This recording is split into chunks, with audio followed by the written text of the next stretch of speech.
सार्वक्षणिक है और आत्मा एक नित्य है। आत्मा का अनुभव बस एकमात्र नित्य है। कान राज को कर नमन, करो महान यह कार्य। आप्त ज्ञान की प्राप्ति है, मंगलमय सुख सार। मंगलमय सुख सार।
चैतन्य स्वभावी भगवान आत्मा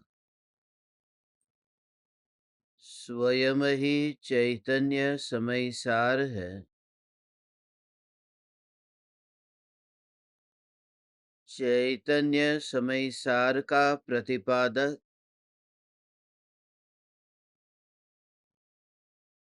ग्रंथाधिराज समय सार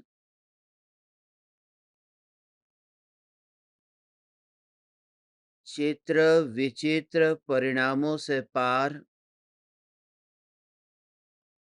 अपरिणामी चैतन्य स्वरूप समझाता है।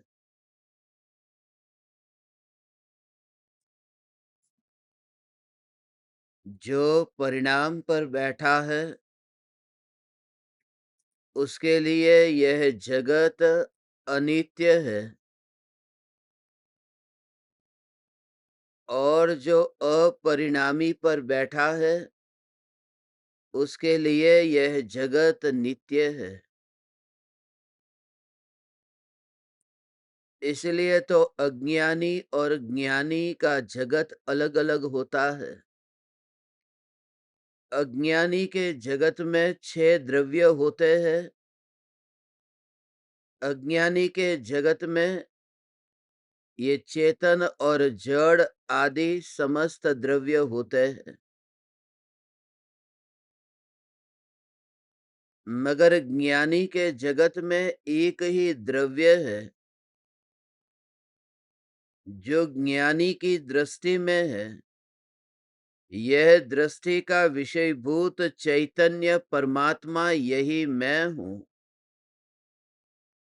ऐसी अनुभूति होने पर सम्यक दर्शन का जन्म होता है। ऐसे सम्यक दृष्टि ज्ञानी को नवीन कर्म नहीं बंधते हैं, उन्हें कर्मों का आश्रव नहीं होता है। यह वर्णन आश्रव अधिकार में किया है।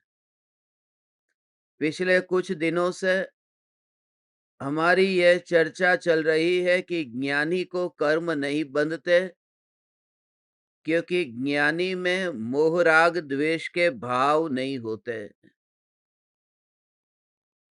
निज स्वरूप का आश्रय लेने पर ज्ञान में ज्ञान का वेदन होने से उन्हें ज्ञेयों का वेदन नहीं होता, परज्ञेयों का वेदन नहीं होता। वे जहां-जहां देखते हैं वहां उन्हें ज्ञान ही दिखाई देता है। वे जिसे-जिसे भी अनुभव करते हैं वहां उन्हें ज्ञान का ही अनुभव होता है। उनका जगत ज्ञान के जगत के अतिरिक्त अन्य कहीं भी नहीं है। अब हम आश्रव अधिकार की पूर्णाहुति की ओर जा रहे हैं। आज और कल ये 2 दिन हैं, जो 2 दिनों में हम अंतिम 2 गाथाओं पर चर्चा करेंगे। 179 और 180 ये 2 अंतिम गाथाएं हैं, जो आश्रव अधिकार को समापन करती है। फिर 181वीं गाथा से संवर अधिकार प्रारंभ होगा। आश्रव अधिकार के अंत में एक ऐसी बात कह दी है जिससे कुछ अज्ञानियों को निराशा भी हो, दुख भी हो, मनोबल यदि दृढ़ हो रहा हो तो वह ढीला हो जाए। क्योंकि यह बात ऐसी है कि आत्मज्ञान होने के बाद में जब आत्मज्ञान छूट जाता है तो वह ज्ञानी जब अज्ञानी हो जाता है तो उसकी दशा ऐसी ही हो जाती है जैसे दूसरे अज्ञानी मिथ्या दृष्टि है। सम्यक दर्शन छूट जाने पर उनके परिणामों में मलिनता, उनके चित्त में चंचलता, उनके आत्मा में विकृतियों में तन्मयता और उनका देह के प्रति मोह ऐसा ही हो जाता है जैसे अनादिकालीन मिथ्या दृष्टि को होता है। जो निगोदिया को देह में अपनापन है, ऐसा अपनापन सम्यक दृष्टि को सम्यक दर्शन छूटने के बाद में हो जाता है। तो सम्यक दर्शन जब छूट जाता है तो फिर ये सम्यक दर्शन की महिमा ही क्या है। उन समस्त विषयों पर हमें आज चर्चा करनी है कि सम्यक दृष्टि का सम्यक दर्शन जो प्रकट हुआ उसकी महिमा तो हमने जानी, मगर प्रकट होकर के छूट जाता है उसका कारण क्या है। दृष्टि में भगवान आत्मा न रहे और दृष्टि में देह रहे। जो बार बार सिद्ध परमात्मा से बातें करते थे वे निगोद में जाने की तैयारी करने लगे। जिनके आत्मा में अनंत सिद्ध परमात्माओं का वास था, उन्हीं के आत्मा में अनंत गुणों का यह पिंड देह उसका वास होने लगता है। तो ऐसे ज्ञानी अज्ञानी हो जाते हैं और फिर उन्हें ऐसे ही कर्म बनने लगते हैं। ये सांप सीढ़ी की तरह परिणामों की विचित्रता है। इसलिए मैंने आप परमात्माओं को प्रारंभ में ही कह दिया, ये परिणामों का खेल है और जो परिणाम पर बैठता है उसके लिए जगत अनित्य है। ज्ञानी परिणामों पर बैठते नहीं हैं। वे जानते हैं कि ये परिणाम एक समय का परिणाम है, भाव है। ये भाव बदल जाते हैं। बुरे भाव का सवाल नहीं है। भाव बुरे हो या अच्छे हो, भाव है न। इसलिए ज्ञानी का रस भाव में नहीं है। पंच भाव का जो प्रकरण था उनमें हमने 4 प्रकार के भाव को समझा था कि 4 भावों में सबसे पहला जो भाव था औपशमिक भाव, क्षायिक भाव, क्षायोपशमिक भाव, औदयिक भाव और पारिणामिक भाव। ये 4 भाव पर्याय है। औपशमिक, क्षायिक, क्षायोपशमिक और औदयिक। मगर जो पारिणामिक भाव है वह द्रव्य है, वह नित्य है। तो ये 4 प्रकार के भाव पर्याय होने से सम्यक दृष्टि को क्षायिक भाव में भी रस नहीं है। इसलिए ज्ञानी ये परवाह नहीं करते कि उन्हें केवल ज्ञान कब होगा, या मोक्ष कब होगा। दूसरी बात यह है कि सम्यक दृष्टि का जो सम्यक दर्शन छूट जाता है, पर्याय दृष्टि हो जाती है। जो आत्म स्वरूप में लीन हुए हैं, एक बार तो अनुभव हो गया ना। आपने ये सुना होगा कि सम्यक दर्शन प्रकट होने के बाद में फिर ज्ञानी का अब संसार ऐसा हो जाता है जैसे सागर को गागर में भर लिया हो, या फिर समुद्र को एक चम्मच में जिसने भर लिया हो, बस उतना सा संसार बाकी रहता है। मगर आपको ये पता नहीं होगा, बहुत से ज्ञान दीपकों को तो पता नहीं होगा कि सम्यक दर्शन प्रकट होने के बाद में यदि छूट जाता है तो अनंत काल तक संसार में परिभ्रमण हो सकता है। अनंत काल तक परिभ्रमण हो सकता है और अनंत जन्म मरण हो सकते हैं, क्योंकि सम्यक दर्शन प्रकट होने के बाद जीव निगोद में चला जाता है, ऐसा भी होता है। और जो निगोद में चला जाता है तो वहां अनंत जन्म मरण होते हैं। तो अर्ध पुद्गल परावर्तन काल जो बताया है ना, वो अर्ध पुद्गल परावर्तन काल वो कम काल नहीं है, वो अर्ध पुद्गल परावर्तन काल भी अनंत काल है।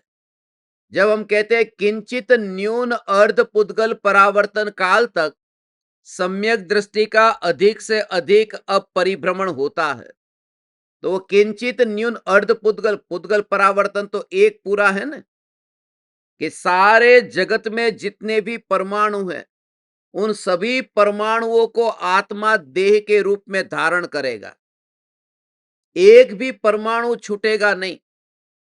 वो पूरा जब एक एक परमाणु को जब शरीर में धारण करेगा वो द्रव्य परावर्तन होगा। तो जो वस्तु, इसके ऊपर मुझे आपको डिटेल में नहीं बताना, मगर ये बात खास कहनी है कि जो वस्तु हम चाहते हैं कि ये मेरे पास में आ जाए, मगर वो वस्तु जैसे कि सोना है, चांदी है, हीरा है, जवारात है, ये मेरे पास में आ जाए, कि कहाँ आ जाएगा, कि मेरे घर में। फिर घर में कहां पर, कि तिजोरी में। मगर आपको ये जो परमाणु को पाने की इच्छा है, ये परमाणु पूर्व में मिल चुके हैं। किस रूप में? सोना चांदी के रूप में नहीं, वे परमाणु हमारा शरीर बन चुके हैं। इस जगत में जितने भी परमाणु हैं, जो भी परमाणु आपको दिखाई देते हैं और नहीं दिखाई देते, ये सभी परमाणु पूर्व में हमारा शरीर बन चुके हैं। तो जिस हीरे सोने चांदी को हम कहते हैं कि ये मिले, मगर वो तो हमारा परमाणु बन चुका है, हमारा शरीर बन चुका है। और जब शरीर बन चुका तब भी उससे सुख नहीं मिला था। जो मेरे शरीर के रूप में था तब भी उसने सुख नहीं दिया, तो वो आज तिजोरी में पड़ा रहेगा तो सुख कैसे देगा, जो इतना नजदीक आकर के भी सुख नहीं दिया। इसलिए ज्ञानी को देह और देह के संयोग में सारे परमाणु एक श्रेणी में इस वजह से ही दिखाई देते हैं, क्योंकि सभी परमाणुओं को आत्मा ने पूर्व में धारण किया। ये सारे के सारे परमाणु, यहां तक कि सुमेरु पर्वत के अनंत परमाणु भी आत्मा का शरीर बन चुके हैं। सिद्धशिला के अनंत परमाणु आत्मा के शरीर बन चुके, कुछ भी बाकी नहीं। और इतना नहीं, फिर लोक का कोई प्रदेश ऐसा बाकी नहीं बचा कि जिस प्रदेश पर आत्मा का जन्म नहीं हुआ। एक एक प्रदेश पर, जैसे अभी समझने के लिए ये एक पॉइंट है, एक प्रदेश, दूसरा प्रदेश, तीसरा प्रदेश, चौथा प्रदेश, पांचवा प्रदेश, पास पास में। तो एक एक प्रदेश पे, सभी प्रदेशों पर जन्म मरण हुआ।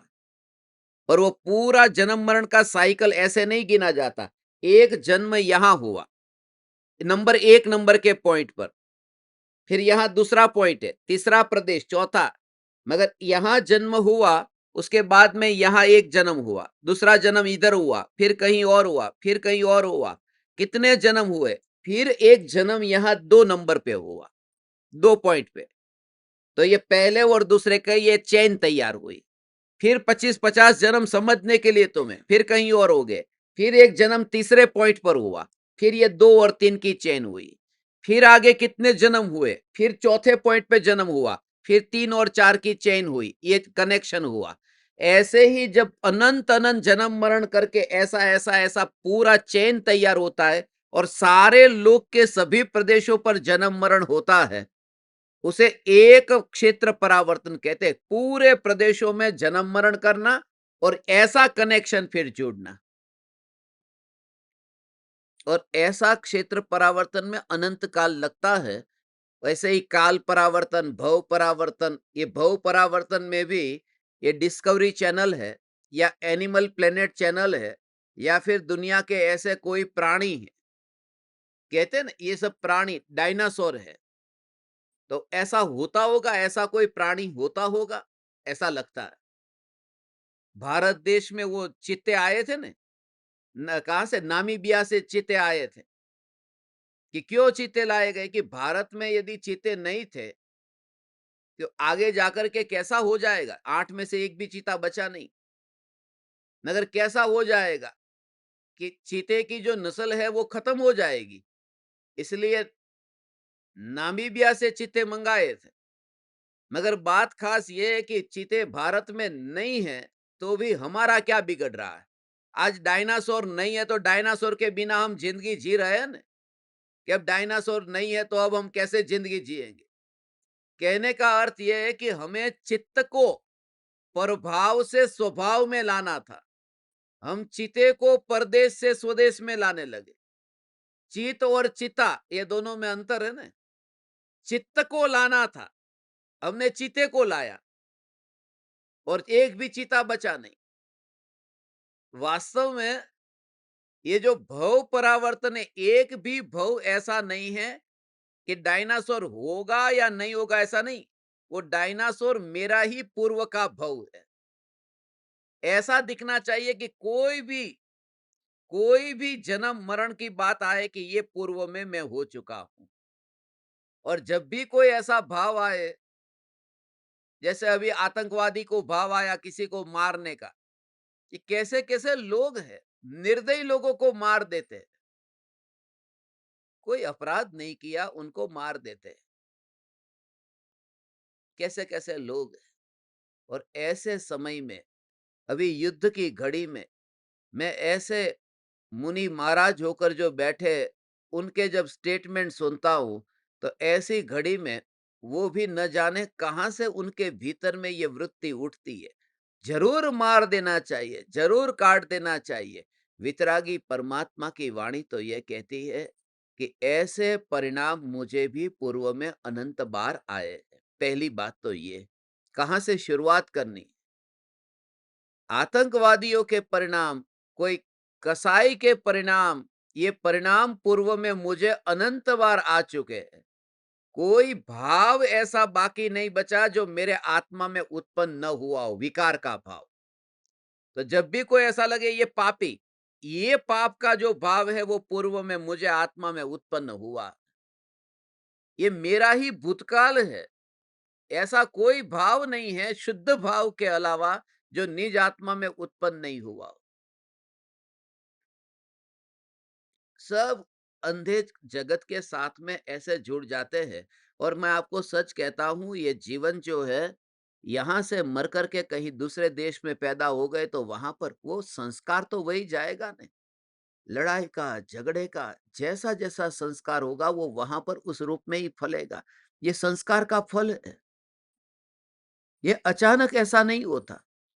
कोई व्यक्ति आज देश के लिए लड़ रहा है तो कल वो परदेश के लिए लड़ रहा था जब वो वहां पर था, क्योंकि उसके अंदर लड़ना है, लड़ने का स्वभाव है। और उसे भाव भी ऐसा आएगा, उसके योग भी ऐसा ही मिलेगा।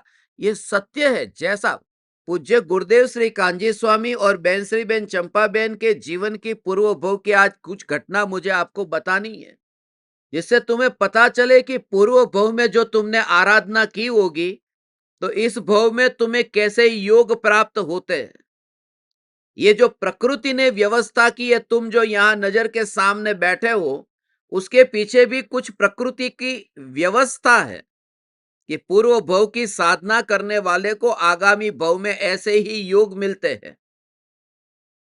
और तुम खुद उसका विचार खाली करना। मैं तो करता हूं, मेरे भाइयों का, मेरी बहनों का, मेरे जीजाजी का, फिर उनके और रिश्तेदारों का, सबका करता हूं कि मैं आज यहां बैठा हूं और मैं आज ये कह रहा हूं, और मैं उनके पास में कहीं पर भी नहीं हूं। क्यों नहीं हूं? मैं अपनी जिंदगी, सारी जिंदगी परिवार से दूर रहा, अकेले में रहा। जयपुर में रहा तो अकेले में रहा, मगर ऐसे विद्यार्थियों के बीच में जहां 16-16 घंटे चैतन्य की चर्चा, मुंबई में रहा तो 16-16 घंटे चैतन्य की चर्चा, और आज पूरी दुनिया में जाता हूं तो दिन रात ये चैतन्य की चर्चा। तो जन्म तो कहा खाली मजबूरी में हो गया था, मगर पूर्व भव का संस्कार होगा तो तुम ऐसे ही निमित्त को पाओगे, ऐसे ही योग में रहोगे, और तुम्हें माहौल भी ऐसा तैयार होगा। तुम लोग मिल गए ना मुझे, ये चैतन्य की चर्चा करनी है और यही करना है, तो प्रकृति व्यवस्था करती है। इसलिए ये अंदर में ये श्रद्धा, उसमें निराश होने की भी जरूरत नहीं है। मैं तुम्हें यह सिद्धांत बताना चाहता हूं कि संस्कार तुम्हारे भीतर में जो होंगे, वही तुम्हें आगामी काल में बाहर की व्यवस्था तैयार करते हैं।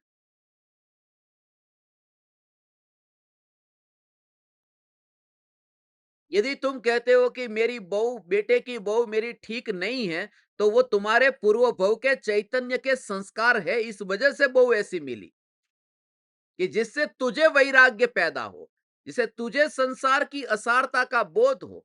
नहीं तो तू इतनी तन्मय हो जाती कि तुझे संसार की क्षणभंगुरता का बोध ही नहीं होता। तुझे सास से शिकायत है, बहू से शिकायत है, पति से, पत्नी से, घर घर की कहानी सबकी ऐसी ही है, आप खुद देखो ना। मैं सभी ज्ञान दीपकों को व्यक्तिगत रूप से भी मिलता हूं। एक भी ज्ञान दीपक ऐसा नहीं है कि जिनके जीवन की कहानी में कहीं ना कहीं झंझट न हो, मगर झंझट के बीच में धर्म करोगे कैसे?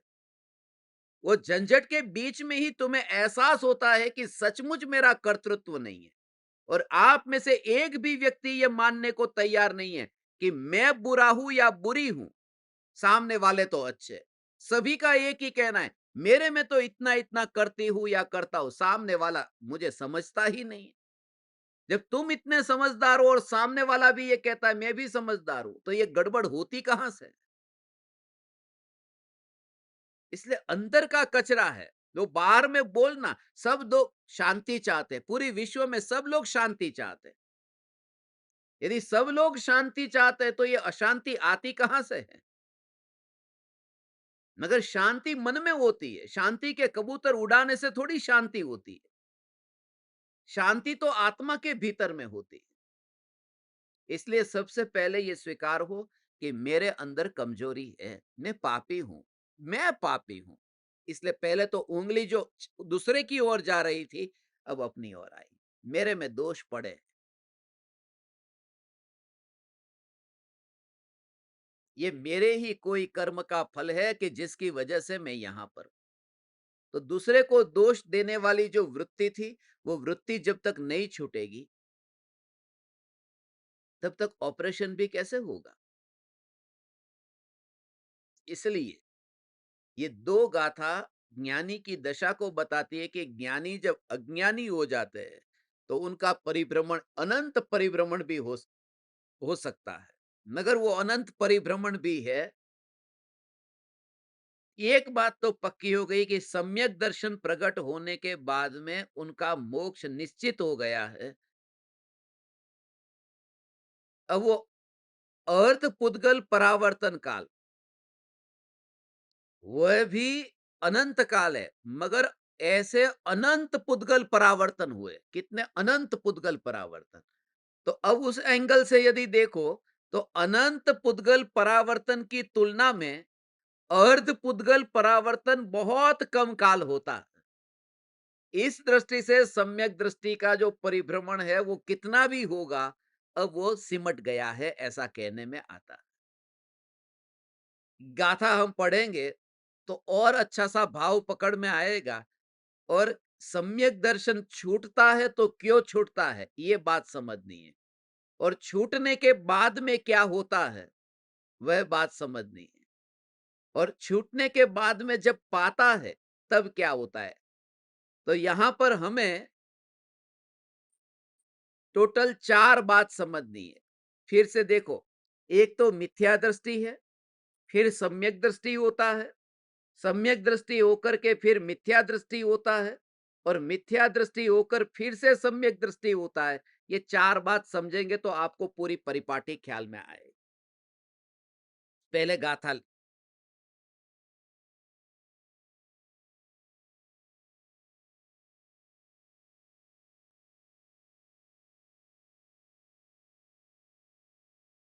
179 और 180, ये 2 गाथा जोड़े में है।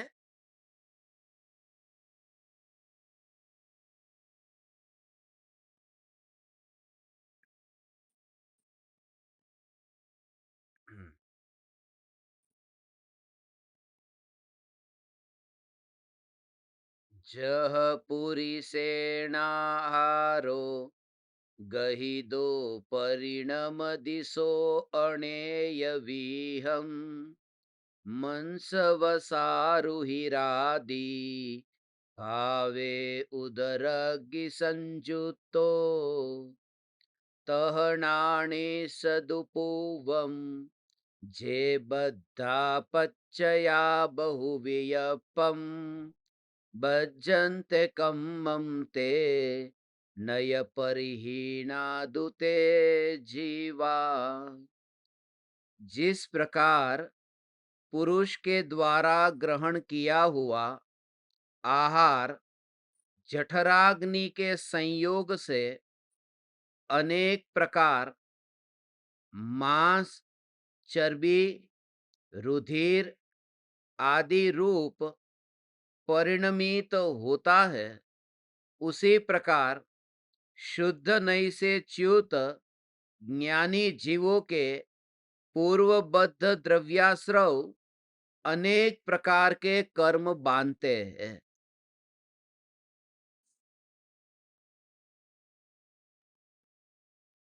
179 में दृष्टांत है, पूरा दृष्टांत है, और 180 में सिद्धांत है।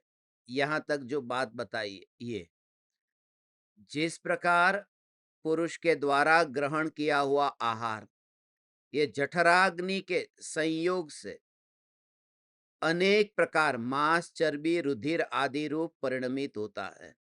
ये जो है ना, ऐसा उसी प्रकार शुद्ध नहीं से च्युत ज्ञानी जीवों के पूर्वबद्ध द्रव्याश्रव अनेक प्रकार के कर्म बांधते हैं।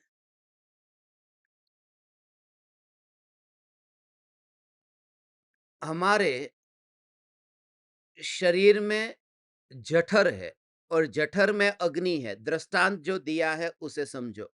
ये जो जठर में अग्नि है, जठराग्नि, उसमें क्या होता है कि जो भोजन हम पेट में डालते हैं, आहार पेट में गया, वो जठराग्नि पर गर्म होता है और फिर वहां से वो विभाजित होता है, अंदर शरीर में डिस्ट्रीब्यूट हो जाता है। जिन जिन परमाणुओं को जैसी योग्यता होगी उस रूप में परिणमित हो जाएंगे। कोई खून में, कोई हड्डी में, कोई मांस में, कोई चर्बी में, ऐसे अलग अलग रूप में परिणमित होंगे। तो वो दृष्टांत इसलिए दिया है कि ऐसे ही जो कर्म है वो कर्म आत्मा के साथ में आते हैं, तो कर्म का एक तो इस प्रकार से विभाजन हो जाता है। मोक्ष मार्ग प्रकाशक में भी ये बात बताई है कि जो कर्म आत्मा में आते हैं, कर्म तो जड़ है। कर्म को तो पता नहीं है कि हमें पाप के रूप में जाना, पुण्य के रूप में जाना, ज्ञानावरण में, दर्शनावरण में।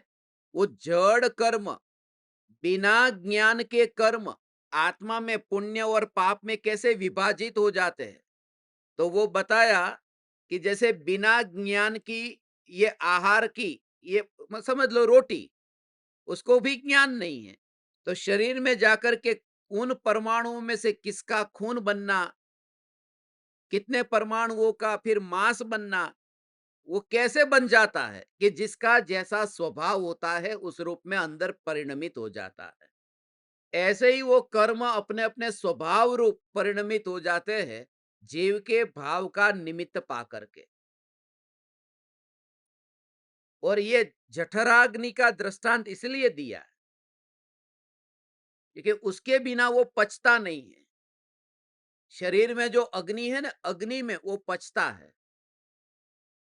इसलिए खाना खाने के बाद में जो पानी नहीं पीने का कहते हैं ना, कि खाना खाने के बाद में आपको आधा घंटा 1 घंटा पानी नहीं पीना चाहिए, वो इस वजह से कि वो जठराग्नि में अभी वहां पर भोजन पहुंचा है और जठर में अग्नि लगी है। तो वो अग्नि जब लगती है और आपने वहां पानी पिया, तो वो अग्नि बुझ जाएगी। और आयुर्वेद के ग्रंथों में भी इसका वर्णन किया है। वो कैसा है कि जैसे आपने चावल पकाने के लिए गैस पर रखे, आग के ऊपर रखे, अब चावल में पानी डाल दिया, वो वहां पर बर्तन में चावल रख दिए हैं, नीचे से आपने गैस जो अभी अग्नि जल रही थी और अभी पकने से पहले ही आपने उस अग्नि के ऊपर पानी डाल दिया और फिर आप इंतजार करते रहे कि कब ये चावल पकेंगे। पकेंगे ही नहीं, अग्नि को तो बुझा दिया है नीचे से। तो वो जठर में जो अग्नि तैयार हुई है, भोजन करने के बाद में यदि तात्कालिक पानी पिया है, तो फिर वहां पर वो अग्नि बुझ जाती है और वो अपचा हो जाता है। वो ऐसे ही वहां कब्ज हो जाता है। ये बीमारियां ऐसे ही होती। और दूसरी बात आयुर्वेद की दृष्टि से कहता हूं, उन्होंने कहा कि खाना खाने के बाद में दोपहर में वो छाछ पीते हैं ना, तो बोले छाछ के वो पानी पियो या छाछ पियो, कि नहीं, उसके लिए दृष्टांत के जैसे कि मानो आपने अग्नि वहां पर जलाई है और उस अग्नि के ऊपर आपने मानो घी डाला, पेट्रोल डाला, समझने के लिए। तो दोनों लिक्विड है, पानी भी लिक्विड था और पेट्रोल भी लिक्विड है। तो पानी यदि डालते हो तो अग्नि बुझ जाती है और पेट्रोल डालते हो तो अग्नि और भभकती है। ऐसे ही यदि खाना खा के पानी पीते हो तो वो जठराग्नि बुझ जाती है और यदि छाछ पीते हो तो वो जठराग्नि और गर्म होती है। तो उसकी वजह से फिर भोजन आसानी से पच जाता है। ये आयुर्वेद के ग्रंथों की तुलना में मैंने आपको बताया। मगर यहां हमें जो समझना है कि शरीर में जो आहार गया वो जैसे शरीर में परिणमित होता है, ऐसे ही ज्ञानी को जब सम्यक दर्शन छूट जाता है, ये देखो सम्यक दर्शन वर्ड यूज नहीं किया, उसी प्रकार शुद्ध नई से च्युत ज्ञानी जीवों के पूर्वबद्ध द्रव्याश्रव अनेक प्रकार के कर्म बांधते हैं। शुद्ध नई से च्युत कहा है। शुद्ध नई का अर्थ यहां भगवान आत्मा। ज्ञानी जब गिर जाते हैं तो गिरना दो प्रकार का होता है।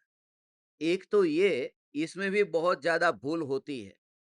एक तो ये कि निर्विकल्प ध्यान में लीन थे ज्ञानी और उनको भोजन का विकल्प आ गया तो ध्यान में से नीचे गिर गए। या फिर ऐसा कि निर्विकल्प ध्यान में लीन थे और उन्हें शास्त्र लिखने का भाव आ गया। तो इसको शुद्ध नहीं से च्युत नहीं कहते, इसको नहीं कहते। ये जो है वो निर्विकल्प ध्यान में से लीन होकर के भी वे ज्ञानी तो ज्ञानी ही रहे हैं। उनको निर्जरा चालू है, उनको संवर है, उनको आश्रव का अभाव है। यहां जो बात है वो प्योर मिथ्या दृष्टि होने की बात है।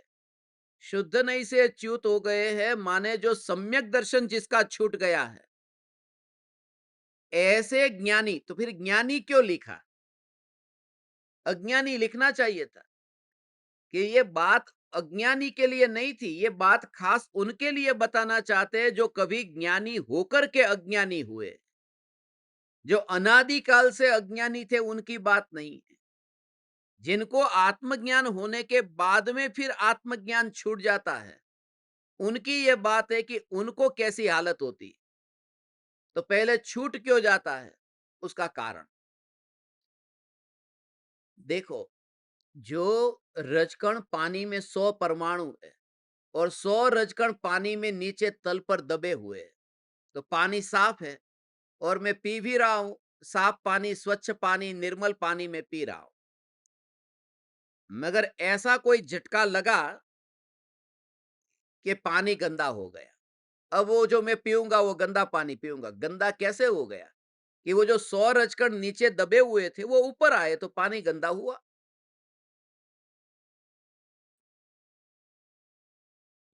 तो सम्यक दर्शन क्यों छूट गया? मिथ्यात्व क्यों आ गया? फिर से कि मिथ्यात्व दबा हुआ मिथ्यात्व था। वो 100 रजकण गिलास में नीचे पड़े हुए थे। वो 100 रजकण गिलास में से बाहर नहीं निकले थे। 100 रजकण गिलास के अंदर ही थे। अंदर ही दब जाना उसका नाम उपशम है, और 100 के 100 बाहर निकल जाना उसका नाम क्षय है।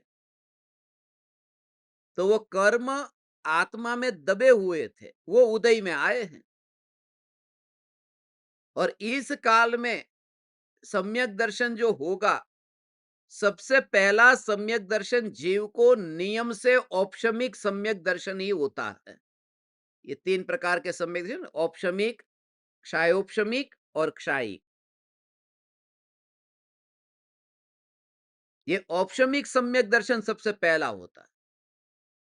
फिर वो अंतर मुहूर्त का काल है, और यदि वो फिर टिका तो फिर क्षायोपशमिक में वो कन्वर्ट हो जाता है, और फिर वो रहता है, मगर वह भी अनंत काल तक नहीं रहेगा। ये अनंत काल तक नहीं रहता। क्षायोपशमिक सम्यक दर्शन हो, ये दोष वाला सम्यक दर्शन है क्षायोपशमिक, क्योंकि उसमें चल मल और अगाढ़ नाम का दोष आता है। चल मल अगाढ़ दोष। और इस काल में ऐसा सम्यक दर्शन के साथ में मुनि पने का पालन। आचार्य कुनकुन देव को जो सम्यक दर्शन था वह दोष वाला सम्यक दर्शन था। क्यों? इतने वर्षों तक सम्यक दर्शन रहा, हर अंतर मुहूर्त में आत्मा के ध्यान में लीन रहते थे, तो वो औपशमिक सम्यक दर्शन तो 48 मिनट से ज्यादा होता ही नहीं। तो पहली बात तो आचार्य कुनकुन देव को 11 बरस की उम्र से लेकर के 96 बरस तक की उम्र तक वो 48 मिनट वाला तो था नहीं। और क्षायिक सम्यक दर्शन पंचम काल में होता नहीं, तो यहां पर उन्हें क्षायिक भी नहीं था। अब बचा क्षयोपशमी। तो क्षयोपशम सम्यक दर्शन था, तो क्षयोपशम सम्यक दर्शन तो चल मल अगाढ़ दोष वाला है। तो चल मल अगाढ़ दोष वाला सम्यक दर्शन, और फिर भी वो छठे सातवें गुणस्थान में झूलते हैं, क्योंकि क्षयोपशम सम्यक दर्शन के साथ में सातवें गुणस्थान तक जीव जा सकता है, आठवें में नहीं जा सकता। वो श्रेणी नहीं लगा सकता। श्रेणी लगाने के लिए दो सुपात्र है, औपशमिक सम्यक दृष्टि और क्षायिक सम्यक दृष्टि। इसलिए दो श्रेणी होती है ना, उपशम श्रेणी और क्षपक श्रेणी। क्षायोपशमिक श्रेणी नाम की कोई श्रेणी नहीं होती। मगर इससे निराश नहीं होना कि ये क्षायोपशमिक सम्यक दर्शन जो है वह दोष वाला है, फिर भी वो हर अंतर मुहूर्त में सिद्धों से बातें करते हैं और निर्विकल्प ध्यान में लीन होते हैं। सम्यक दृष्टि जीव को सम्यक दर्शन छूटने का कारण कि जो कर्म दबे हुए थे वो फिर उदय में आए। दमन नहीं किया था, उपशम किया था। दमन और उपशम में अंतर है। हमें खाने की इच्छा होती है और हम दमन करते हैं, तो वो तो कि नहीं खाना है, नहीं खाना है, नहीं खाना है, ऐसा वो दमन है। और उपशम में और दमन में अंतर है। उपशम में स्वरूप का जोर होता है, स्वरूप का आश्रय होता है। उपशम में ज्ञान का वेदन होता है, और भोजन करने का भाव उस समय के लिए पेंडिंग हो गया, ऐसा। राग का तीव्र भाव, एकत्व पूर्वक वाला भाव वो उस समय नहीं हुआ। मगर उनके आत्मा में स्वरूप का जोर उस समय भी है। सम्यक दर्शन पहले मिथ्या दृष्टि था। देव या गुरु की वाणी सुनकर के उसे ये स्वरूप अनुभव में आया। कभी नहीं सुना था ऐसा स्वरूप। ये सुना और अंदर से इतना अहोभाव आया कि मैं परमात्मा हूं। मैं न्यायक देव हूं। तो विचार भी उस प्रकार के चालू हो गए। मारीची के भव में, वहां पर जो सम्यक दर्शन नहीं हुआ महावीर भगवान को, उस भव में, और फिर यहाँ पर शेर के भव में हो गया। पूर्व भव में वाणी सुनी हुई थी, मगर वहां तीर्थंकर भगवान की दिव्य ध्वनि सुनकर के काल नहीं पका तो नहीं हुआ, और शेर की अवस्था में काल पक गया तो हो गया। मगर इतना है कि उस समय भगवान का विरोध किया था, भगवान की वाणी का विरोध किया था, और यहां पर मुनिराज का विरोध नहीं किया था। वो शेर की अवस्था में वो क्या कर रहा है ये महत्वपूर्ण नहीं है। ये बात इसलिए तो पंडितों की समझ में नहीं आएगी, ये बात समझ में नहीं आ सकती कि मांसाहारी व्यक्ति के प्रति इतनी करुणा। ऐसा ज्ञानी की करुणा अनेकांत करुणा होती है, निष्कारण करुणा अनेकांत करुणा होती है। ये बात ऐसी है। अज्ञानी को करुणा आती है वो कटने वाले बकरे के प्रति, मगर काटने वाले कसाई के प्रति द्वेष का भाव पड़ा ही है अज्ञानी को। और सम्यक दृष्टि ज्ञानी को दोनों के प्रति करुणा, कटने वाले के प्रति भी करुणा और काटने वाले के प्रति भी करुणा। इसलिए अभी जो टीवी में, न्यूज में, मोबाइल में सब कुछ तुम देखोगे ना न्यूज, अभी भारत ने ये किया और भारत के पड़ोसी देश ने ये किया, ये सब जब तुम सुनोगे, मैं आप परमात्माओं से कहता हूं कि ये घड़ी हमारी साधना की उत्तम घड़ी है, इसलिए कसौटी की घड़ी है। तुम हमेशा ये ध्यान रखना, जागृति रखना कि ये सब 2 दिन, 4 दिन, 6 दिन बाद सब भूल जाएंगे। 65 का भी भूल गए, 71 का भी भूल गए, 99 का भी भूल गए, सब धीरे धीरे सब भूल जाते हैं। और कुछ भी, अरे जब बाहुबली और भरत की लड़ाई भी भूल गए, ये दुनिया कौन, आज रास्ते पर जाके पूछो भरत बाहुबली की लड़ाई के बारे में, कौन तुम्हें बताएगा जैनों के अलावा। और एक समय तो ऐसा था ना कि ये सारा देश ही जैन था, तो भी किसी को याद नहीं। महाभारत के युद्ध के बारे में कौन बताएगा? अभी तो क्वेश्चन हो रहे कि क्या महाभारत हुआ था या नहीं हुआ था, क्या राम असली थे कि फिर कल्पना मात्र है।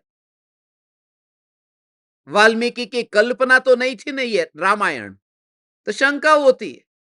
तो धीरे धीरे ये सब भूल जाएगा, मगर जो भाव करके जो कर्म बंधे हैं उसको कटने में कितना कितना काल लग जाएगा।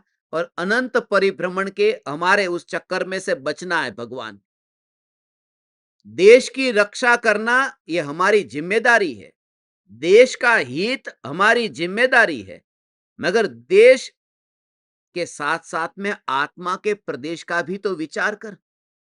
तू इतना देश प्रेमी है तो ये आत्मा के प्रदेशों का प्रेमी तू आज तक क्यों नहीं हुआ? और मैं आपसे कहता हूं ये बात किसी को मत कहना, क्योंकि झंझट होगी, कोई नहीं समझ पाएगा। इसलिए तुम्हें अपने घर में बैठ करके कहता हूं कि किसी के प्रति भी भीतर में कोई भी विरोध का भाव पैदा न हो, और करुणा का भाव कि इन्हें भी चैतन्य स्वरूप की अनुभूति हो, और ये भी इन विकार के भाव से छूटे। बस ये सभी के प्रति ये भावना, हार जीत की भावना ही नहीं। ये हार जाए, ये जीत जाए, कौन सा देश हार गया, कौन सा देश जीत गया, नहीं, ये उदय के परिणाम है। निर्दोष कोई नहीं हो, ये निर्दोष कोई मरते ही नहीं है। कि घर में घुस करके किसी को मार दो जिसका कोई अपराध ही नहीं है, ये निर्दोष नहीं है, निर्दोष नहीं है। यहां सीता तो कहती थी कि मैं भी निर्दोष कहां हूं, निर्दोष सीता को जंगल में नहीं छोड़ा। यहां पर मुनिराज ऋषभदेव निर्दोष नहीं है, जिनको रोटी नहीं मिल रही है। ऐसे निर्दोष मुनिराज ऋषभदेव भूखे क्यों रहते हैं? कि वो निर्दोष नहीं है। पूर्व में बैलों को भूखा रखा था, वो दोष में पड़े थे, उसका ये फल है। ये इस जगत में इसलिए करुणा ही करुणा का भाव, कि इस जगत में मुझे किसी के प्रति भी, बस यहां से मर करके पैदा हुए कहीं दूसरे देश में तो वहां वही भाव रहेंगे। वही भाव पैदा होंगे। जिनके जैसे जैसे परिणाम होते हैं, वो उदयगत परिणाम है। और ये कलयुग में युद्ध हो रहा है ऐसा नहीं। वो महाभारत का युद्ध तो सतयुग में हुआ था। रामायण का युद्ध तो राम रावण का सतयुग में हुआ था। भरत चक्रवर्ती और बाहुबली का युद्ध तो सतयुग में हुआ था। इसलिए कलयुग कलयुग कह के भी मत करना। परिणामों की विचित्रता होती है, और इन विचित्र परिणामों में जो अनंत काल तक नहीं जाएगा, वह चैतन्य में हूं। बस तुझे थोड़ी ही देर में तू भूल जाएगा कि तू कहाँ बैठा है, कौन सा देश तेरा, कौन सी दुनिया तेरी। भारत देश का विकल्प तक न आए, हमें ऐसी दशा तक पहुंचना है। भावना भा, बस बोल मत, तू भावना भा। एक पल में यहां से विदेह क्षेत्र से मर करके भरत क्षेत्र में आ गए। ये सम्यक दृष्टि ज्ञानी धर्मात्मा की अब ये दशा की बात करता हूं। पूज्य गुरुदेव श्री कांजी स्वामी, परम कृपालु देव, बेन श्री बेन, ये सब ने पूर्व भव में उनकी दशा तो देखो। कृपालु देव की दशा देखो, बेन श्री बेन की दशा देखो। सम्यक दर्शन पा चुके थे और सम्यक दर्शन छूट गया। यहां पर कृपालु देव मिथ्या दृष्टि थे ना, जन्म से तो मिथ्या दृष्टि थे। वो 7 बरस की उम्र में मिथ्या दृष्टि थे। उन्हें जाति स्मरण ज्ञान हुआ था, उन्हें आत्मज्ञान नहीं हुआ था 7 बरस की उम्र में। सम्यक दर्शन तो बाद में हुआ। अब मैं आपसे ये कहता हूं, जो सम्यक दर्शन छूट जाता है उसके बाद में क्या क्या हाल होता है। कि महावीर भगवान की दिव्य ध्वनि सुनी और गुरुदेव ने ये सिमंदर भगवान की दिव्य ध्वनि सुनी। बहनश्री बेन ने पूर्व भव में, वो नाम आता है ना बहनश्री बेन के ज्ञान वैभव में लिखा है ना, कि वो फतेहमंद कुमार नाम के राजकुमार थे। और बहनश्री बेन और शंपा बेन और शांता बेन, वो लाभ भाई और देवा भाई उनका नाम था। और गुरुदेव ने प्रवचन में कहा कि ये 4 जीव हम वहां पर थे विदेह क्षेत्र में, कि मैं वहां पर राजकुमार था। घर पर वहां पर लाखों की करोड़ों की ऐसी पैदाश थी, इतना धन वैभव था। और बैंसरी बेन वहां पर वो नगर सेठ के पुत्र थे। ये वो सब वर्णन किया। ये सब वहां पर थे और वहां से मर करके यहां जन्मे, ऐसा उन्होंने बताया। अब इसमें कुछ बात समझने जैसी, ये सच बात है कि झूठ है, ये तुम खुद सोचना। कि ये सब सच होगा कि वहां पर, पहले बात तो ये कि वहां पर भी लाभ भाई है। यहाँ पर गुजरात में भाई होता है तो महाराष्ट्र में जाते ही भाई का भाव बन जाता है। और मारवाड़ में जाएंगे तो भाई का सा बन जाता है। और यहाँ पर यदि दक्षिण भारत में आ गए तो फिर अन्ना हो जाता है। तो ये भाई तो गुजरात में ही है ना। और वहां पर वो लाभ भाई और देवा भाई नाम था। तो विदेह क्षेत्र में भी गुजराती बसते होंगे ना। चलो ठीक है, ये सब झंझट में जानबूझ करके ऐसे तुमको बता रहा हूं विचार करने को, कि वहां पर भी गुजराती भाषा चलती होगी। ये गुजराती कहां कहां पहुंच गए तुमको पता नहीं। विदेह क्षेत्र में भी गुजराती, गुजराती भाषा वहां चलती है। चलो चलती होगी। मैं आपको इन सब बात बता करके प्रयोजन पर लेकर के जाना चाहता हूं। फिर वहां पर उन्होंने सिमंदर भगवान के साक्षात दर्शन किए। सिमंदर भगवान के दर्शन, और फिर वहां से यहां जन्म हुआ। तो अच्छा है, सिमंदर भगवान की दिव्य ध्वनि सुनी। और ये कहते हैं कि मुनिराज के झुंड वहां हमने देखे। कितने मुनिराज थे वहां पर, और कैसे मुनिराज थे। विदेह क्षेत्र में आचार्य कुनकुन देव भी वहां आए थे। तो आचार्य कुनकुन देव नग्न आए थे, निर्ग्रंथ थे, दिगंबर थे। और जितने मुनिराज थे वो सब दिगंबर मुनिराज थे सिमंदर भगवान के समूह शरण में। तो इतने मुनिराजों का, दिगंबर मुनिराजों का झुंड देखा था। और वहां से मर करके पूज्य गुरुदेव श्री कांजी स्वामी यहाँ जन्मे भारत में, और उन्होंने फिर सफेद कपड़े वाली दीक्षा काय को ली। जब पिछले भव में उनको ऐसी हालत थी, जब उन्होंने ये सब कुछ देखा था, तो फिर ये भूल गए कि मुनि कपड़े वाले नहीं होते हैं, और कपड़े वाली दीक्षा ले ली। ये तुम सोचना इसके ऊपर, मगर उसका राज भी मैं तुम्हें बताऊंगा। मैं गुरुदेव का आदर करता हूं, तुम जो कहते हो ना, ये आदर तुमको अभी पता चलेगा कि ये सफेद कपड़े वाली दीक्षा। और बहन श्री बहन ने तो सम्यक दर्शन पाया था ने, और सम्यक दृष्टि जीव तो मर करके फिर स्त्री पर्याय पाता ही नहीं है। तो फिर पूर्व भव में सम्यक दर्शन था, तो यहां स्त्री की पर्याय क्यों मिली? ऐसे एक नहीं कितने प्रश्न हैं, मगर उसका उत्तर भी है। वो मुझे ही देना पड़ेगा, नहीं तो तुम्हारे अंदर घमासान युद्ध चालू होगा। एक युद्ध ऑलरेडी बाहर चल रहा, इसलिए सबका उत्तर भी मैं दूंगा तुम्हें, और तुम्हें संतोष भी होगा कि सचमुच ये बात हमारी समझ में नहीं आई होती तो हम परिणामों पर ही बैठे रहते। आज छोड़ूंगा नहीं उसके बिना।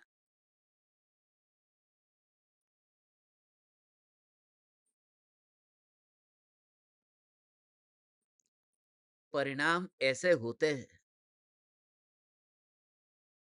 पहले गुरुदेव को वहां पर पूर्व भव में उन्होंने ये देखा, सिमंदर भगवान के दर्शन किए, और मरण हो गया वहां से, और वहां से फिर यहां जन्म हुआ। दूसरी बात कि दोनों का मरण साथ साथ जैसा ही हुआ, बेंसरी बेन का और गुरुदेव का। जिनके गुरुदेव के प्रति बेंसरी बेन को बहुत राग था, पूर्व भव में बेंसरी बेन खुद कहते हैं, और राग के साथ में ईर्ष्या भी थी, जेलेसी। उस जेलेसी की वजह से ये स्त्री पर्याय मिली, माया की।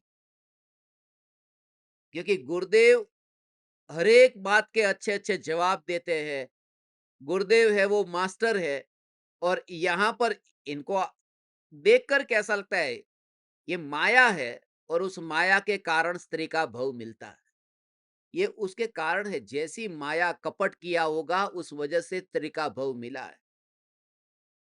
अंदर में कुछ और बाहर में कुछ और, इतना अति पर जब भाव होता है ना, ऐसा शास्त्र में लिखा है कि स्त्री के अंदर में वो जो कुटिलता अंदर में पड़ी हुई है,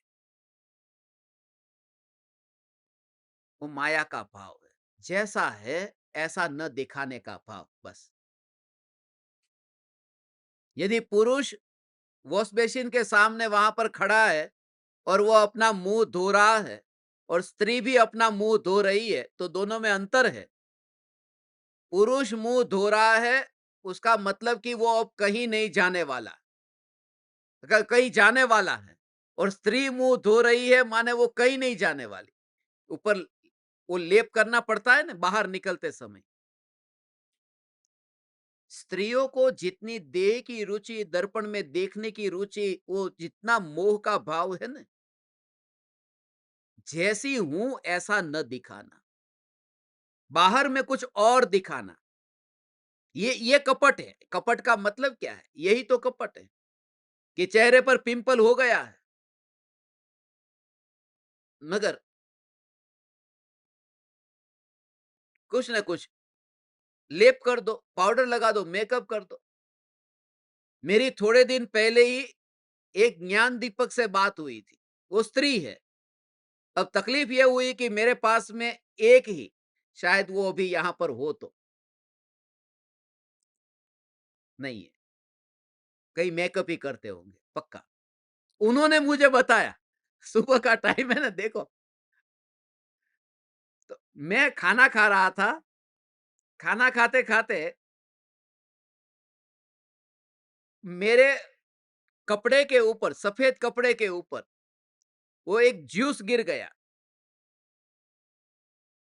वो ऑरेंज था, ऑरेंज खाना आता नहीं, वहां काटने की सुविधा नहीं, तो ऐसा करके खाने गया तो वहां पर दाग पड़ गया। अब उसके बाद तात्कालिक प्रवचन था। अब प्रवचन में मैं समझाते समय हाथ ऐसा करूंगा तो वो दाग बिल्कुल दिखे ऐसा, बोला कि अब कपड़ा धो भी नहीं सकता, ये दाग उसमें आएगा। बोले गुरुदेव एक काम करो ने, कहाँ पर हो आप? बोला मैं तो यहाँ पर अभी होटल में हूँ। बोले उनको बोलो कहीं से पाउडर दे देंगे। पाउडर आता है ना, चेहरे पर लगाने पाउडर इसके ऊपर लगा दो, वो सफेद हो जाएगा, सफेद के ऊपर सफेद। इतना जोरदार आइडिया दिया, क्योंकि लोगों को थोड़ी पता ये पाउडर है कि ये सफेद रंग का टी शर्ट है। मैंने लगाया नहीं, क्योंकि उसके लिए ब्यूटी पार्लर ढूंढने जाना पड़ता, पाउडर कहाँ से लाओ। मैं आपको ये कहता हूँ कि वो बुद्धि तात्कालिक कैसे चलती है तुम्हारी, क्योंकि वो अंदर की वृत्ति और संस्कार इतने गाढ़ है। हड्डी आप बिल्कुल शरीर में दिखती है। ये ज्यादातर महिलाएं जो स्टार्च वाले कपड़े पहनती, ऐसे कपड़े पहनने का जिससे लोगों को पता न चले कि ये हड्डियां अंदर आ गई है। मुंबई में मैं करोड़पतियों की पत्नी को पढ़ा था, तो ऐसे ही 70-70 साल के होने के बाद मैं उनको कहता आपकी उम्र लगती नहीं है अभी। बोले हाँ, पैसेदारों की उम्र नहीं लगती। जैसा है उससे कुछ अलग दिखाना और माया करना, ये उस भाव का फल है कि पूर्व भव में ऐसी माया की थी कि स्त्री का भव मिला। और यही कारण है कि इस भव में वो कपड़े को नहीं छोड़ पाएगी और मुनि नहीं हो पाएगी। उसलिए पूरी जिंदगी भर उसे शरीर को ढक कर के ही रखना पड़ेगा, पुरुष की तरह वो नहीं रह पाएगी। इसलिए अब जो पूर्व भव के कर्म उदय में आए, मैं ये नहीं कहता कि तुम बुरे हो, मैं ये कहता हूं तुम्हारे पूर्व भव के कर्म जो है वो उदय में आ रहे हैं। अभी तू सिद्ध परमात्मा है, ये विचार कर, चिंतन कर, तो अगला भव तुझे स्त्री का नहीं मिलेगा। अगला भव स्त्री का नहीं मिलेगा, नहीं, अगला भव ही नहीं मिलेगा। जब ये दृढ़ निश्चय किया, तो पूर्व भव में ऐसे भाव आए थे। कृपालु देव जब इस भव में कहते हैं कि मैंने ये सम्यक दर्शन पाया, इसका मतलब कि उससे पहले नहीं पाया था। गुरुदेव कहते हैं कि मैंने सम्यक दर्शन पाया, माने पहले से मिथ्या दृष्टि थे, बाद में पाया। जब 24 वर्ष की उम्र में दीक्षा ली तब सम्यक दर्शन नहीं था, माने मिथ्या दृष्टि थे। और बैंसरी बेन, उनका तो हम सम्यक्त्व जयंती महोत्सव मनाते हैं ना, इसका मतलब कि सम्यक दर्शन जब उन्होंने पाया उससे पहले मिथ्या दृष्टि थी। तो पूर्व भव में मिथ्या दृष्टि हो गए थे और फिर यहां जन्म हुआ था, तो मरते समय सम्यक दृष्टि हो, ये नियम है। मरते समय सम्यक दृष्टि हो तो अगले भव में स्त्री नहीं बनता। और बहन बेन का जी पहले बात तो ये कि मरते समय यदि सम्यक दृष्टि हो तो विदेह क्षेत्र से भरत क्षेत्र में जन्म भी नहीं लेता, क्योंकि सम्यक दृष्टि का मरण हुआ तो वो तो कर्म भूमि का मनुष्य विदेह क्षेत्र में से भरत क्षेत्र में कैसे बनेगा? यदि वो मनुष्य बनेगा तो वो तो भोग भूमि का मनुष्य बनेगा, भोग भूमि का तिर्यंश बनेगा, या फिर स्वर्ग में जाएगा तो वैमानिक देव बनेगा, या नरक में जाएगा तो फिर पहले नरक के नीचे नहीं जाएगा। ये भी कभी पहले से आयुष्य बंध गया हो तो, जैसे श्रेणिक राजा का नरक में जाना पड़ा तो पहले नरक से नीचे तो जाते ही नहीं। छेडाला में लिखा ना, प्रथम नरक बिन शटभु ज्योतिष वान भवन षंड नारी थावर विकल त्रय पशु में नहीं उपजत सम्यक धारी। सम्यक दृष्टि जीव क्या क्या नहीं होते, एक इंद्रिय नहीं होते, दो इंद्रिय नहीं होते, तीन इंद्रिय, चार इंद्रिय, असंगनी पंचेंद्रिय, और पंचेंद्रिय में भी होते हैं तो स्त्री नहीं होते, नपुंसक नहीं होते, पुरुष ही होते हैं। और उसमें भी फिर नरक में तो नपुंसक है कि नहीं, तो नपुंसक नहीं होते, ये तो कहा था कि वहां अपवाद है कि कोई दूसरा लिंग ही नहीं। मगर तिर्यंच में होंगे तो वहां दूसरा लिंग है तो पुरुष ही होंगे, मनुष्य में पुरुष ही होंगे, और देव में होंगे तो देव ही होंगे, देवी नहीं होंगे। सम्यक दृष्टि जीव मर करके अगले भव में क्या होते। अब असली बात कि ये सभी जीव कहां भटक गए। कोई कपड़े वाली दीक्षा में भटक गए, कोई अन्य मत में भटक गए, मगर पूर्व भव की साधना जिन्होंने की थी उन्हें इस भव में फिर से चैतन्य की बात मिली जाती है। गुरुदेव को समयसार कैसे मिल गया? मिल गया न, वो बीच में थोड़ी देर के लिए उदय ऐसा आता है, मगर फिर जीव वहां पर पहुंच ही जाता है। वो संस्कार का बल है। इसलिए हम जो यहां पर मिले हैं, अब समझ में आया ना? बहुत से लोग कहते थे कि आप इतने वर्षों से थे कहां? अरे आप कहां थे? ऐसा बहुत बार होता है। आप कहां थे? एक ही शहर में रहते हो और पति पत्नी शादी हुई, आज शादी हुई, और 25 साल से एक ही शहर में रहते थे, एक दूसरे को मिले ही नहीं। जब काल पकेगा तभी तो मिलेंगे। बहुत बार आना हुआ। मैं भुवनेश्वर कितनी बार आया, इस रास्ते से कितनी बार निकला था। शायद हो सकता है मैंने आपको देखा हो, किसी के साथ साड़ी खरीदने आया था, हो सकता है आपकी दुकान पर आया हो, कोई बोल रहा था कि चलो लेके जाओ, हो सकता है। और मुंबई में तो कितनी बार ऐसा हुआ कि कहीं ना कहीं ऐसे मिलना हो गया। मगर असला असली मिलना तो मुंबई में हमारा प्रवचन था, तो पहले मैं बाहर बाजार का खाता था। तो मुंबई की खाउधरा गली का खाना बहुत फेमस है, खाओ गली है। तो उस स्ट्रीट में, फूड स्ट्रीट,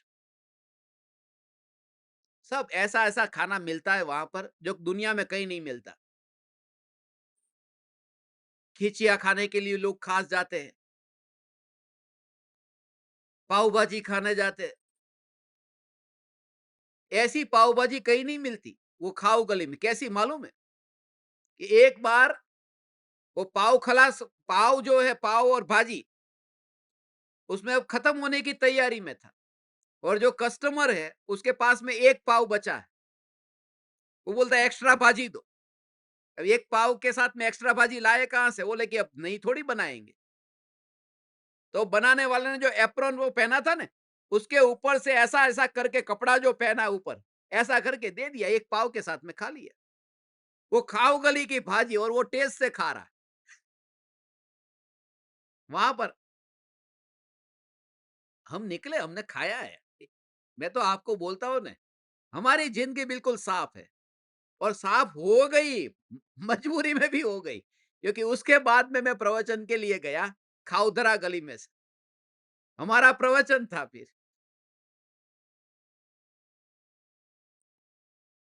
प्रवचन के बाद में एक भाई साहब, मैं स्टेज के ऊपर था, और उन्होंने सुन के मेरे को देखा।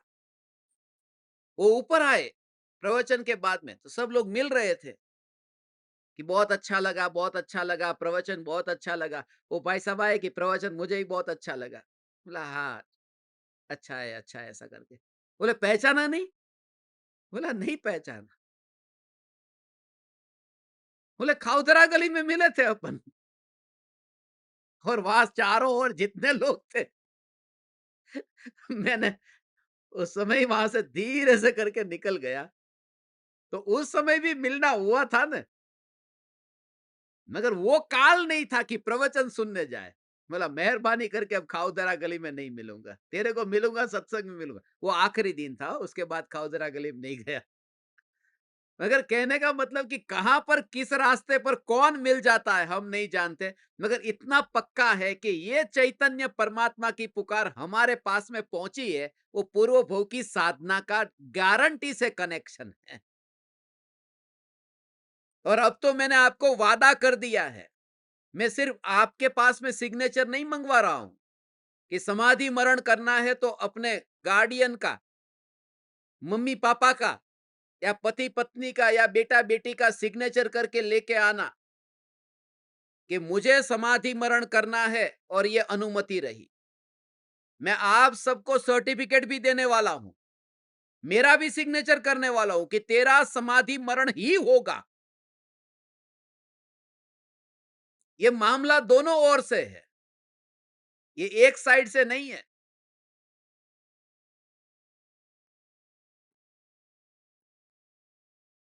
समाधि मरण ही होगा। हम तैयारी करते हैं। आज का दिन ये सम्यक दृष्टि का अभी प्रकरण अभी हुआ है कि मिथ्या दृष्टि में से सम्यक दृष्टि हो गए थे, फिर सम्यक दर्शन छूट गया क्योंकि कचरा जो नीचे पड़ा था वो ऊपर आया, फिर मिथ्या दृष्टि हो गई। तो पहले विदेह क्षेत्र में जैसे कहो बहन श्री बहन मिथ्या दृष्टि थे, फिर भगवान की वाणी सुनकर वहां सम्यक दृष्टि हुए, फिर मिथ्या दर्शन हो गया, फिर यहां आकर के फिर सम्यक दृष्टि हुए, और अब फिर वहां से स्वर्ग में गए, अब मोक्ष में जाएंगे। तो ऐसा मिथ्या दर्शन सम्यक दर्शन, मिथ्या दर्शन सम्यक दर्शन ऐसा होता है, और असंख्य बार सम्यक दर्शन ऐसे छूट भी जाता और नया हो जाता है। लोहार की संडसी की तरह थोड़ी देर आग में है, थोड़ी देर पानी में है, फिर आग में है, पानी में है। इसलिए तुम्हें सम्यक दर्शन होगा होगा और होगा। खुश हो कि नहीं हो, सम्यक दर्शन की समाधि मरण की गारंटी दी है तुम्हें।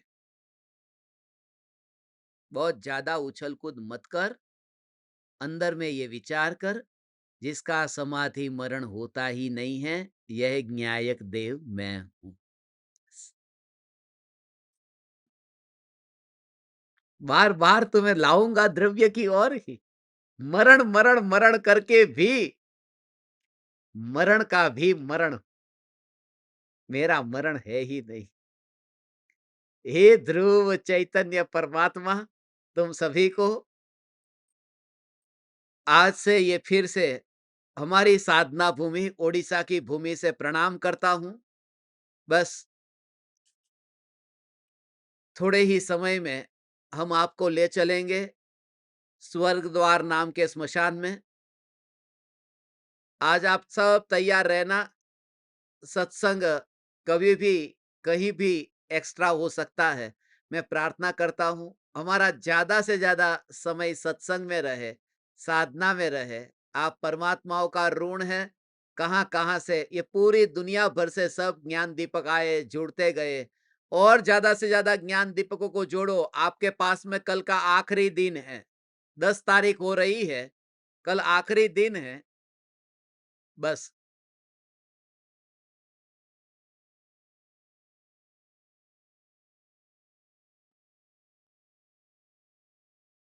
जिनका काल पकेगा वह आएगा, जिनका काल अभी नहीं पका वो नहीं आएगा।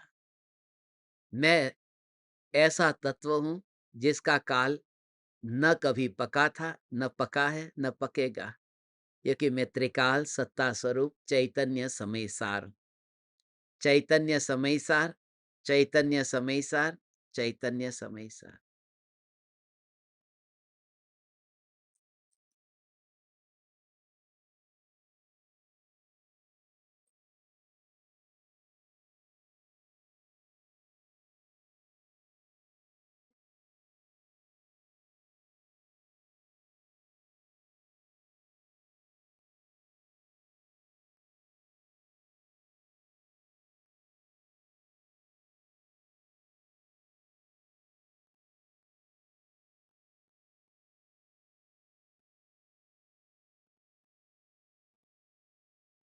अहो अहो श्री सद्गुरु करुणा सिंधु अपार, इस पामर पर प्रभु किया अहो अहो उपकार, अहो अहो उपकार। देह सहित जिनकी दशा, वरते देहा